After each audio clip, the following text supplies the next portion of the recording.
그래서 24절입니다.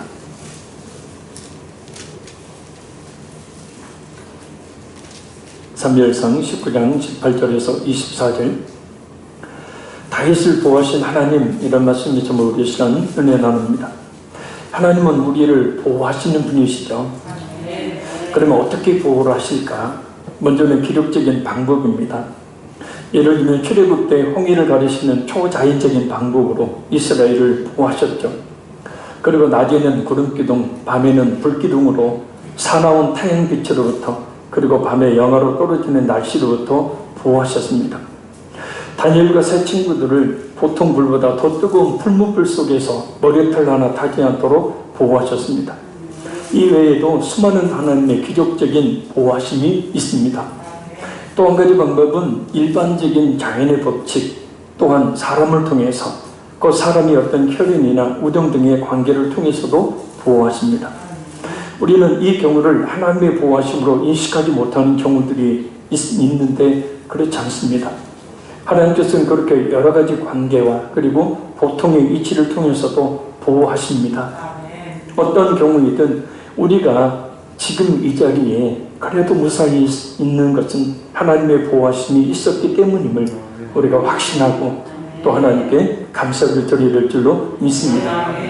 우리는 지금까지 하나님께서 다윗을 어떻게 보호해 오셨는지에 대해 살펴보았습니다. 사울왕이 다윗을 죽이려는 반복되는 악행으로부터 하나님께서는 사울의 아들 요나단을 통해서 또 사울의 딸 미가를 통해서 다윗을 보호하셨습니다. 오늘 보면 역시 하나님께서 어떻게 다윗을 보호하셨는지를 말씀하고 있습니다. 바라고 나기는 하나님께서 우리 자신 또한 그렇게 보호하고 계심을 깨닫고 더욱더 하나님을 신뢰하는 우리 모두가 되기를 간절히 소원합니다. 성령 하나님께서 이 시간 이 말씀을 통해 역사해 주심으로 하나님의 그 보호의 그 세밀한 그 능력의 그 손길을 정말 느낄 수 있게 되기를 간절히 바랍니다. 우리 18절 말씀 우리 같이 읽겠습니다. 다윗이 도피하여 라마로 가서 사무엘에게로 나아가서 사울이 자기에게 행한 일을 다 전하였고 다윗과 사무엘이 나요스로 가서 살았더라. 아멘. 압달락을 보면 다윗을 죽이려는 사울왕의 계략을 알아챈 다윗의 아내 미갈이 한밤중에 창문을 통해서 다윗을 탈출시킵니다. 집에서 탈출한 다윗은 곧장 라마에 있는 사무엘에게로 갑니다. 그리고 사울왕이 자기에게 행한 일을 다 말하고 다윗과 사무엘은 나요스로 갑니다. 이 나요스는 어떤 지역을 말하는 것이 아니라 거처, 초소라는 단어입니다. 갈대아역이라는 그 사본에 보면 이 나요스를 기숙사로 번역해 놓았습니다. 곧 사무엘이 제자들을 수용하기 위해서 세운 선지 학교로 추정되는 것입니다. 그럼 다윗은 왜 사무엘을 찾아갔을까? 사무엘은 다윗 자신을 이스라엘의 차기 왕으로 기름을 부은 사람이고 무엇보다 이스라엘의 선지자로 자신에게 용기를 주고 보여줄 수 있는 유일하는 사람이기 때문입니다. 왜냐하면 아무리 사울 왕이라고 하더라도 사무엘 선지자는 함부로 할 수 없었기 때문입니다. 그래서 다윗은 사무엘을 찾아가서 앞날에 대한 자문 역시도 구하고 했음을 알 수 있습니다. 하나님께서 다윗을 보호하시는 방법이 바로 여기에서는 사무엘이었던 겁니다. 사람을 통해 하나님께서 보호하시는 겁니다. 인간적으로 이렇게 누군가 의지할 만한 사람, 누군가 허심탄회하게 모든 것을 이야기할 수 있는 사람, 그리고 도움과 위로, 그리고 소망을 갖게 해줄 사람이 필요합니다. 우리가 전적으로 하나님만 바라보고 하나님만 의지한다고 하지만 하나님께서는 때로 이렇게 사람들을 통해 그와 같은 일들을 행하시기 때문입니다. 그래서 하나님께서는 교회 공동체를 세우셨고 교회 공동체의 지체들을 통해서 도움을 주시고 위로해 주시며 또한 희망을 갖게 하십니다. 그런 피상적인 자기만 생각하는 교인들로 갈수록 가득 차고 있는 교회 공동체 안에서 이렇게 정말 참된 교제를 나눌 수 있는 형제의 관계가 필요합니다. 교제를 나누라고 했더니 서로 비방하는 그 다른 사람의 허물을 들춰내서 나쁘게 말하는 교제 말고 말입니다. 다윗처럼 자신의 처한 상황을 있는 그대로 말하고 그래서 서로 위로하며 격려함으로 힘을 얻게 하는 그런 아름다운 성도의 관계, 정말 가면 갈수록 교회들마다 필요합니다. 정말 오늘날 교회 공동체 가운데 이런 아름다운 성도의 관계가 얼마나 있을까? 그냥 내 신앙생활하고 그냥 내가 알아서 신앙생활하면 되고 교회는 그냥 내가 예배드리는 곳 이와 같은 개념으로만 신앙생활을 하면 에베소서 2장에 있는 말씀처럼 도무지 믿음이 성장할 방법이 없습니다. 상호 서로 연락하여 서로 잘하느니라 그래요. 그래서 그런 교제가 있어야 합니다. 예배 1시간 반 전에 기도를 좀 많이 하려고 와서 기도를 하고 있는데 우리 김문자 권사님 일찍 오셨어요. 그래서 김문자 권사님 올해 86 되시죠? 예. 권사님 100세까지는 살아야 돼요. 제가 아직 14년 있으면 15년, 14년인가 있으면 은퇴하니까 그때까지는 살아 계셔야 돼요. 아이고, 권사님이 아이고, 도움도 못 되고 죄송해요. 그게 아니에요. 권사님과 자리에 앉아서 예배 드리는 것만 해도 목사한테는 얼마나 큰 힘이 되는지 몰라요. 그때 우리 권사님이 이 얘기하시더라고요. 얼마나 감사한지 몰라요. 훌륭한 목사님 만나서 신앙생활한 게 얼마나 감사한지 몰라요. 그 얘기 듣는데 울었어요. 훌륭하지도 못하고 빈처리 같은 목사인데 그래도 권사님이 그렇게 생각이 해주고 말 한마디 이제 그렇게 해주는데 왜 이렇게 눈물이 나는지. 그렇게 다른 게 없더라고요. 이렇게 서로 위로의 말 한마디, 소망의 말 한마디 하는 게 이게 바로 우리 성도들이, 우리 합병교회 성도들이, 우리 기독교인들이 나눠야 될 진정한 교제다라는 겁니다. 그래서 이 다윗처럼 누군가 의지할 만한 대상, 누군가 자신의 속에 있는 모든 것들을 다 털어놓고 의지할 만한 대상, 사무엘이 있었던 것처럼 우리에게도 그와 같은 존재가 서로에게 꼭 있기를 바랍니다. 그게 참 힘이 되거든요. 아무리 내가 하나님만 바라보고 하나님만 의지하고 신앙생활을 한다고요? 아니에요. 관계가 올바로 이루어지지 않으면 그 신앙도 허물어지기 쉽습니다. 그래서 서로 아름답고 좋은 관계가 더욱더 우리 교회 가운데 있고, 그래서 성도들이 서로 힘이 되고 위로가 되고 소망이 되고 격려가 되고 도움이 되어지는 그런 관계들이 이루어지기를 간절히 소원합니다. 우리 19절 20절 읽겠습니다. 어떤 사람이 사울에게 전하여 이르되 다윗이 라마 나요스에 있더이다. 네, 아멘. 사무엘과 다윗이 함께 있는 것을 본 어떤 사람이 사울을 찾아가서 다윗이 라마 나요스에 있다고 일러바칩니다. 원어가 일러바친다라는 뜻입니다. 이게 꼭 이런 어떤 사람이 문제예요. 나중에는 그가 누구인지 반드시 드러나지만 꼭 다른 사람의 일을 일러바치는 사람이 항상 문제입니다. 이 어떤 사람을 항상 조심해야 돼요.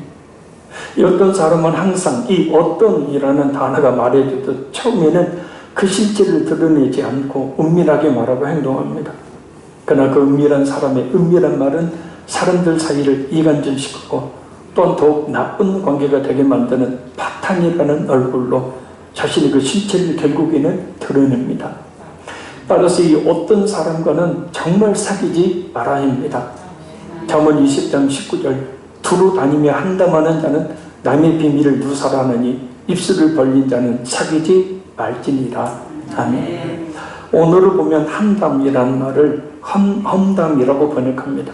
곧 남을 헐뜯어서 말함이라는 뜻이에요. 그러니까 이 말은 여기저기 다니면서 이 사람 저 사람 만나서 남의 작은 허물을 들쳐 나쁘게 말하고 또 남의 비밀을 말하고 다니는 사람과는 아예 사귀지 말라라는 뜻이에요.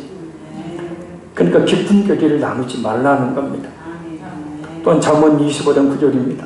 너는 이웃과 다투거든 변론만 하고 남의 은밀한 일은 누설하지 말라. 아멘. 이 말씀은 이웃과 다툼의 문제가 발생하거든 변론만 하고 곧 있는 그대로만 말하고 상대를 불리하게 만들기 위해서 상대의 약점을 폭로하거나 상대의 부끄러운 비밀은 누설하지 말라라는 말씀이에요. 왜 그렇게 해야 합니까? 마태복음 19장 15절 말씀입니다. 네 형제가 죄를 범하거든 가서 너와 그 사람과만 상대하여 권고하라. 만일 들으면 네가 내 형제를 얻은 것이요. 아멘. 이 말씀을 잘 이해해야 합니다. 왜냐하면 네 형제가 죄를 범하거든 이라는 말이 의미하듯 잘못하면 당연히 저지른 일반적인 모든 범죄까지도 다르려는 잘못을 불러일으킬 수 있기 때문입니다. 볼 게이트 번역본에 보면 이러한 오해를 확실히 불식시킵니다. 왜냐하면 네 형제가 라는 말과 죄를 범하거든 이라는 말 사이에 니게라는 그 단어가 들어가요. 그래서 이 말씀은 네 형제가 니게 너한테 죄를 범하거든 이라는 말이에요. 곧 다른 사람의 모든 범죄를 다루라는 이야기가 아니고 다른 사람이 자신에게 범죄했을 때를 말하는 거예요. 그때 어떻게 하라는 겁니까? 그 가해자를 찾아가라는 거죠.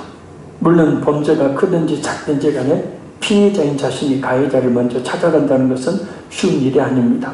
그러나 가해자의 또 다른 범죄의 악순환을 끊어주려는 이웃을 사랑하는 마음을 가지고 권면하는 거예요.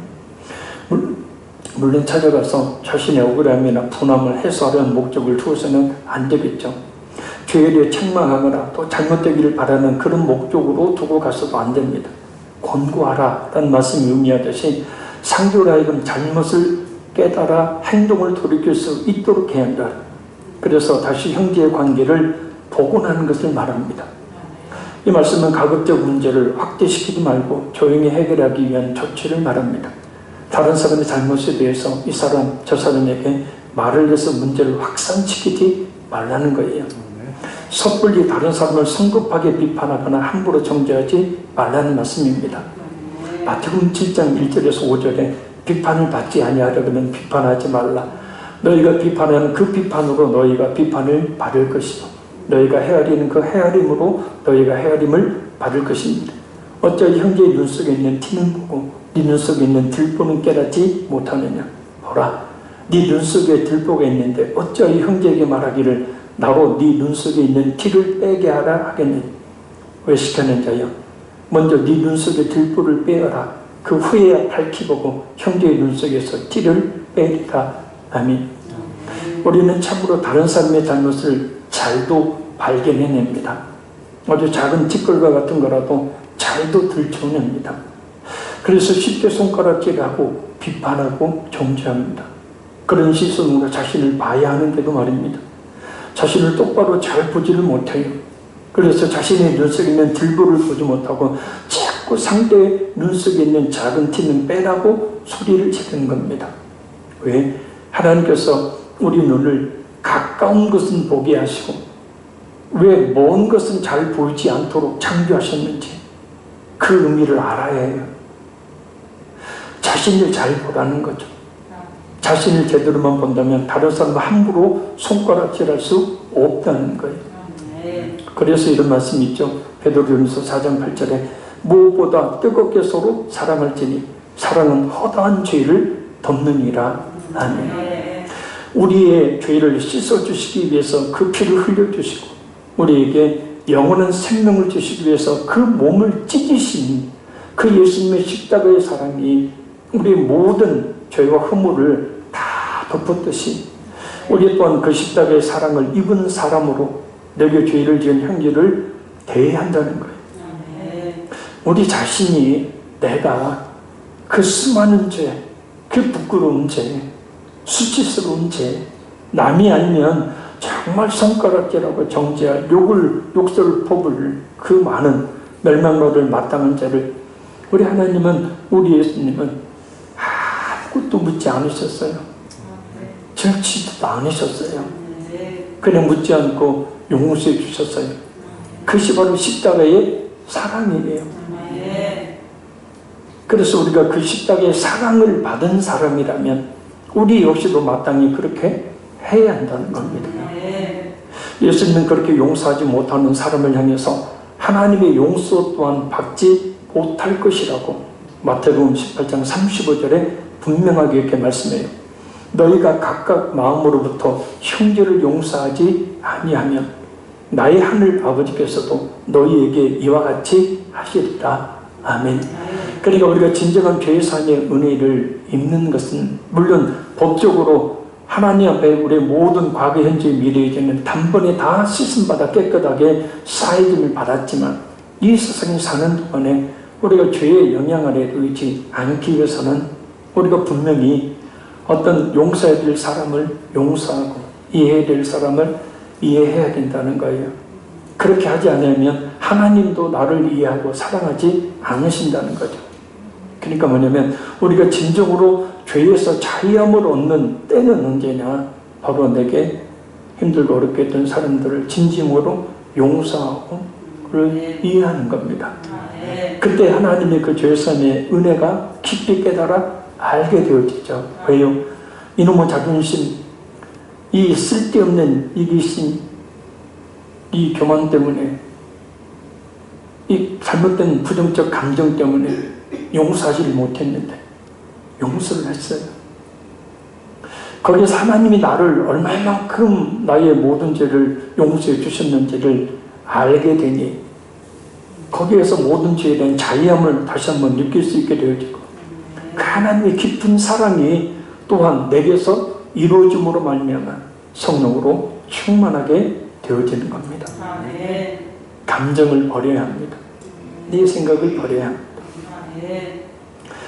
자, 오늘 본문으로 돌아가서 이 누군지를 알 수 없는 어떤 사람, 이 고자질로 인해서 결국에는 큰 일이 벌어지죠. 여러분, 마귀의 뜻이 뭔지 아시죠? 참수하는 자, 고발하는 자예요. 일러 바치는 자예요. 그러니까 항상 잊지 마십시오. 그래서 이 어떤 사람을 늘 조심해야 합니다. 자, 어떤 일이 벌어집니까? 우리 20절, 21절 읽겠습니다. 사울이 다윗을 잡으러 전령들을 보냈더니 그들이 선지자 무리가 예언하는 것과 사무엘이 그들의 수령으로 선 것을 볼 때에 하나님의 영이 사울의 전령들에게 임하며 그들도 예언을 한지라. 어떤 사람이 그것을 사울에게 알리매 사울이 다른 전령들을 보냈더니 그들도 예언을 했으므로 사울이 세 번째 다시 전령들을 보냈더니 그들도 예언을 한지라. 아멘. 사울이 공개적으로 다윗을 잡으려는 두 번째 시도인데 이 두 번째 시도는 무려 3번이나 전령들을 보내서 다윗을 잡으려고 시도합니다. 첫 번째 전령을 보냈을 때 전령들은 선지자 무리가 예언하는 것과 사무엘이 그들의 수령으로 선 것을 보게 되는데 바로 그때 사울의 전령들에게 성령께서 임하시고 전령들이 예언을 하게 됩니다. 그리고 두 번째 보낸 전령도 또 세 번째 보낸 전령도 성령님이 임하셔서 그들이 예언을 하게 되어져요. 오늘을 직역하면 이렇게 번역할 수 있습니다. 사울이 다윗을 취하려고 사신들을 보내니 죽음의 사신들이죠. 그들은 예언자들의 원로들이 예언하는 것과 사무엘이 그들 위에 우두머리로 서 있는 것을 보았다.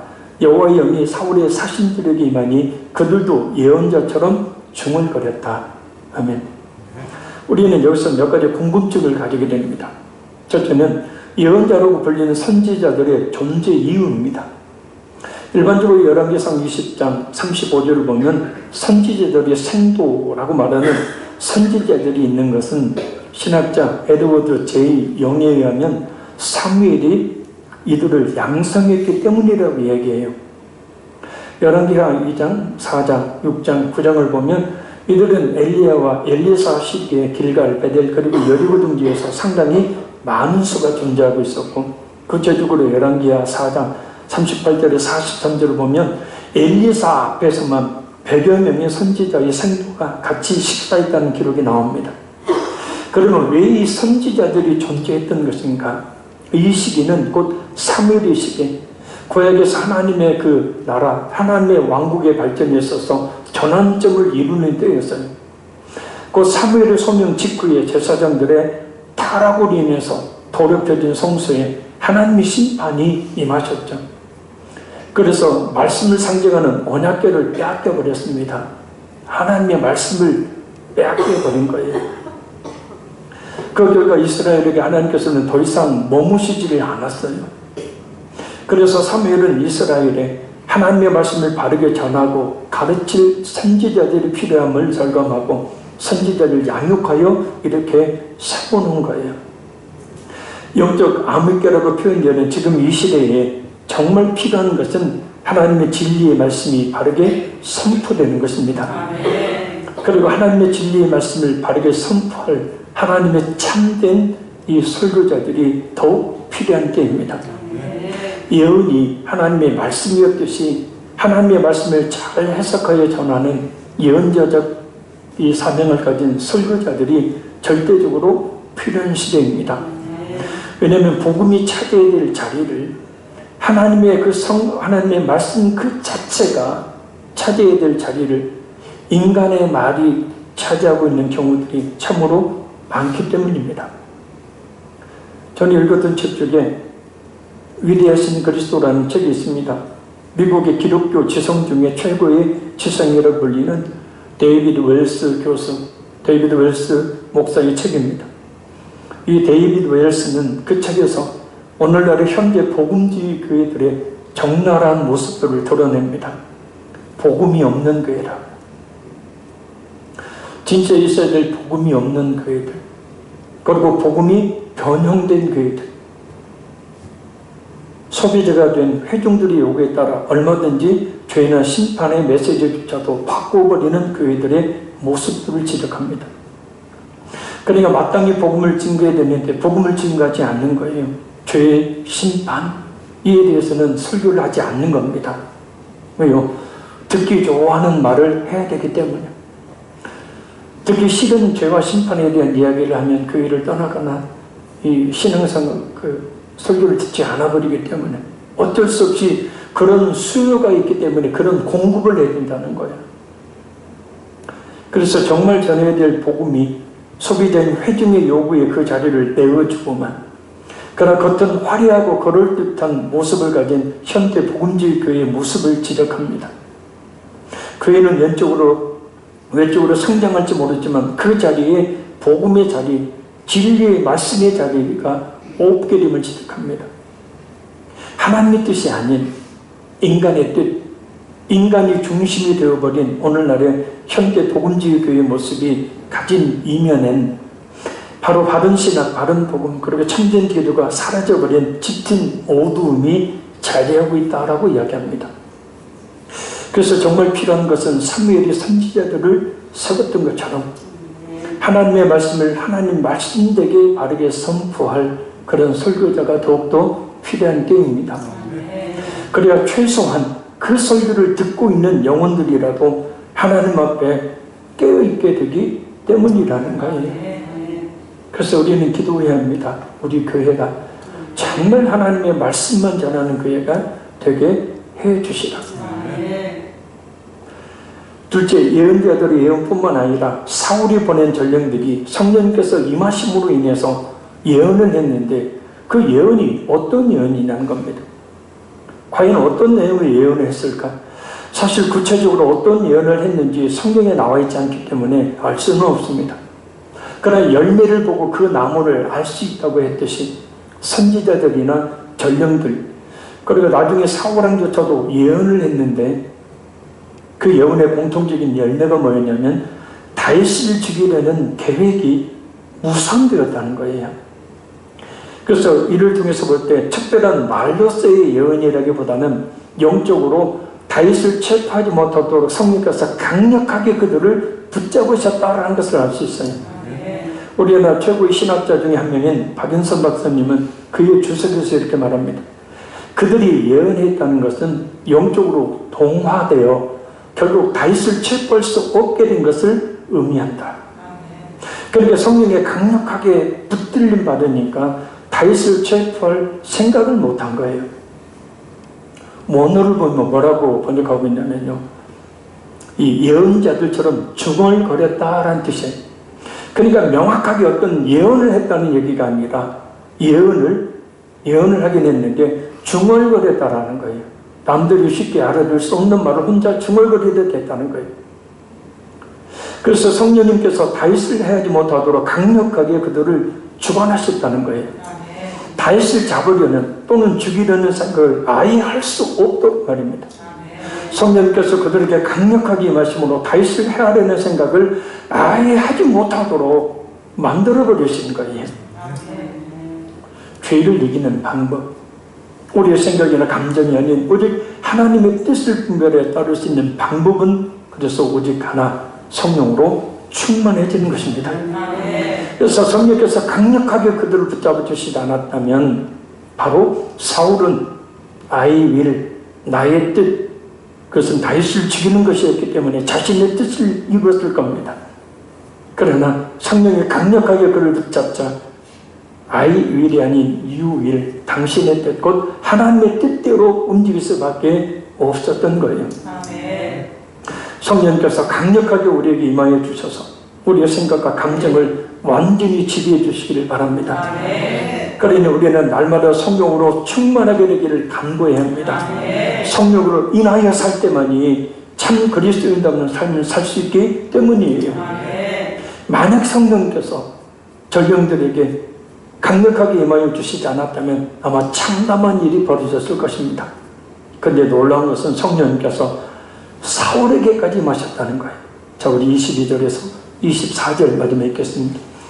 이에 사울도 라마로 가서 세부에 있는 큰 우물에 도착하여 물어 이르되 사무엘과 다윗이 어디 있느냐? 어떤 사람이 이르되 라마 나요스에 있나이다. 사울이 라마 나요스로 가니라. 하나님의 영이 그에게도 임하시니 그가 라마 나요스에 이르기까지 걸어가며 예언을 하였으며 그가 또 그의 옷을 벗고 사무엘 앞에서 예언을 하며 하루 밤낮을 벗은 몸으로 보았더라. 그러므로 속담에 이르기를 사울도 선지자 중에 있느냐 하니라. 아멘. 3번씩이나 전령들을 보냈지만 실패한 사울, 이제는 직접 다윗을 해하려고 라마까지 쫓아갑니다. 그러나 그에게도 성령께서 임하시자 라마 라요스에 이르기까지 걸어가며 예언을 합니다. 혼자 중얼중얼거리는 거죠. 그런데 사울은 참 희한한 행동을 하죠. 바로 사무엘 앞에서 예언을 하며 중얼거리며 하루 밤낮을 벗은 몸으로 누워 있었던 거예요.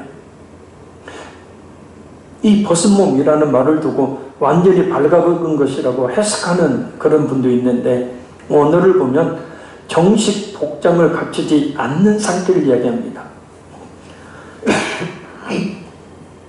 에스겔 드라이버라는 신학교의 해석처럼 웃옷 없이 다만 피부에 접한 내의만 입은 상태를 이야기하는 거예요. 왜냐하면 인격적인 성령님께서 임하셨는데 그 앞에서 완전히 다 발가벗은 모습으로 있을 리가 없는 것이기 때문입니다. 무엇보다 이 누웠더라 라는 말이 히브리어를 보면요 떨어졌다라는 뜻이에요. 그러니까 낮아진 모습이에요. 사무엘 앞에서 부복, 곧 고개를 숙이고 엎드려 있는 모습을 말해요. 왕복을 벗고 사무엘 앞에서 엎드려 있는 거예요. 사무엘 앞에서 자신의 왕위를 내세우지 않고 겸손히 엎드려 있는 모습이에요. 왜냐? 성령의 강력한 임재 앞에서 그 누구도 예외 없이 겸손할 수밖에 없기 때문입니다. 성령께서 교만해서 질무심으로 가득 차 있는 사울 왕을 하나님의 택한 왕으로 세워질 다윗을 죽이려고 하는 그 사울 왕을 완전히 장악해 버리신 거예요. 그래서 굴복시키신 거예요. 물론 사울의 진심에서 우러나오는 겸손이 아닌 성령의 강력한 지배로 말미암는 굴복이지만 말입니다. 악한 마귀는 그리고 우리의 본성이라는 것은 자꾸 교만하게 만들어요, 우리를. 그러나 성령께서는 항상 사람들을 이렇게 겸손하게 만드셔요. 교만하면 패망의 선봉이요 거만한 마음은 너무의 집에 앞제일 뿐만 아니라 교만하면 하나님의 군대를 일으켜 대적하시지만 겸손한 자에게는 늘 가까이 하시며 또한 은혜를 베풀어 주시기 때문입니다. 따라서 우리는 늘 성령의 충만함을 간단한 기도를 통해서 구해야 됩니다. 성령께서 내 생각, 내 마음을 장악해 주십시오. 지배해 주십시오. 성령의 것이 되게 만들어 주십시오. 그렇게 되어지면 자연스러운 겸손의 자세가 나타나게 되어져요. 아니, 기도하는 자세, 기도하는 것 자체가 겸손한 자세 아니에요. 무릎 꿇고 엎드리고 고개 숙이고, 이 자세 자체가 하나님 앞에 겸손한 모습이에요. 그러니까 자신을 겸손하게 만드는 수단이고 뭐냐면 늘 기도하기를 쉬지 않는 거예요. 아멘. 명심해야 합니다. 기도하지 않으면 교만과 거만이 우리 마음속에서 그 고기를 또 뻣뻣하게 들게 된다는 사실이 말이에요. 그래서 기도하되 우리 자신을 초복종시키는 기도. 다윗이 날마다 자신을 초복종시킨다라고 이야기했죠. 그것은 바로 뭐냐면 자신의 죄악된 본성이에요. 자신의 약점이에요. 그냥 두면 계속해서 불쑥불쑥 고개를 쳐들고 일어나서 나를 교만하게 만들고 나를 범죄하게 만들고 남을 헐뜯게 만들고 죄악을 저지르게 만드는 이 나의 이 못된 죄악의 본성, 이것은 우리가 죽을 때까지 없어지는 것이 아닙니다. 우리는 성령으로 인해서 제어하며 살아가는 거예요. 그래서 우리가 날마다 성령의 충만함을 받아야 되는 이유가 거기 있는 거예요. 성령께서 이 밤에 간절히 간구하는 우리의 기도를 들으셔서 우리 안에 충만히 임재하셔서 우리를 장악하시고 지배하시고 성령의 그 삼아주심으로 철저히 주고 주님 앞에 겸손자의 모습으로 세워지는 은혜가 있기를 간절히 바랍니다. 말씀했습니다. 하나님은 다윗을 요나단을 통해 미가를 통해 사무엘을 통해 보호하셨습니다. 또 성령님의 강력한 임재를 통해서 보호하셨습니다. 우리는 그런 하나님의 보호하심을 통해서 오늘 우리 자신, 나를 향한 하나님의 그 보호의 손길이 있다는 사실을 날마다 깨닫고 그 하나님의 보호의 손길을 느끼며 살아야 합니다. 사무엘이 다윗의 위로와 소망과 격려가 되었던 것처럼 정말 우리 모두는 서로에게 도움과 위로와 소망을 갖게 해주는 그런 존재가, 그런 거리를 나눠야 될 줄로 믿습니다. 다른 사람의 허물을 투천하여 나쁘게 말하며 이간질시키는 그런 교제 말고 영적 암흑기라고 표현되는 지금 이 시대에 정말 필요한 것은 하나님의 진리의 말씀이 바르게 선포되는 것이고 하나님의 진리의 말씀을 바르게 듣는 것입니다. 그것이 영적으로 사는 길이에요. 그래서 늘 우리 교회는 성경적 설교가 행해지는 교회가 되도록 기도해야 되고 복음이 차지해야 될 자리를, 하나님의 진리의 말씀이 차지해야 될 자리를 인간의 뜻, 설교자의 자신의 말이, 자신의 생각이 중심이 되는 것들이 차지하지 않도록 해야 합니다. 악한 마귀는, 그리고 사람의 죄악된 본성은 자꾸 그를 교만하게 만들지만 성령께서는 항상 사람들을 겸손하게 만드십니다. 교만은 패망의 선봉이요 거만한 마음은 넘어짐의 앞자일 뿐만 아니라 하나님께서 군대를 일으키셔서 데려가시지만 겸손한 자에게는 늘 가까이 하시며 또한 은혜를 베풀어 주십니다. 따라서 우리는 오늘 본문에 성령 하나님께서 사울 왕에게, 그 전령들에게, 또 그 선지자들에게 임하셔서 그들을 완전히 장악하시고 지배하심으로 다윗을 보호하셨던 것처럼 성령님, 이 시간 우리에게 충만히 임하여 주셔서 나를 지배해 주세요. 나를 장악해 주세요. 그래서 성령으로 말미암아 생각하고 말하고 사는 그 앞에 더욱더 겸손해지는 우리 모두가 되기를 간절히 바랍니다. 기도 제목 드립니다. 하나님, 우리 자신을 향하신 보호하심을 날마다 느끼며 살게 하옵소서. 우리 화평의 교회 모든 지체들은 서로에게 위로와 소망과 격려, 힘이 되는 존재가 되게 하옵소서. 다른 사람의 허물을 들춰내 나쁘게 말하며 이간시키는 자들과 교제를 갖지 않게 하시고 서로 진심으로 위로하며 힘이 되는 존재가 되게 하옵소서. 영적 암흑기인 이때에 성경적인 설교가 행해지는 교회가 더욱 되게 하시고 진리의 말씀이 차지해야 될 자리에 인간의 뜻이, 인간의 말이 차지하는 일이 없도록 하나님 날마다 우리 강단을 하나님 강력하게 붙잡아 주옵소서. 무엇보다 이 시간 기도할 때 성령님, 우리의 마음이 충만히 임하여 주심으로 우리의 마음을 완전히 장악하심으로 교만과 거만은 제거해 주시고 우리가 하나님 앞에 겸손하여 하나님 주신 은혜와 충만한 복을 받게 하옵소서. 마음에 생각나는 대로 우리 주님 앞에 간절히 우리 5분 정도 간절히 주여 세 번 부르고 기도합니다. 주여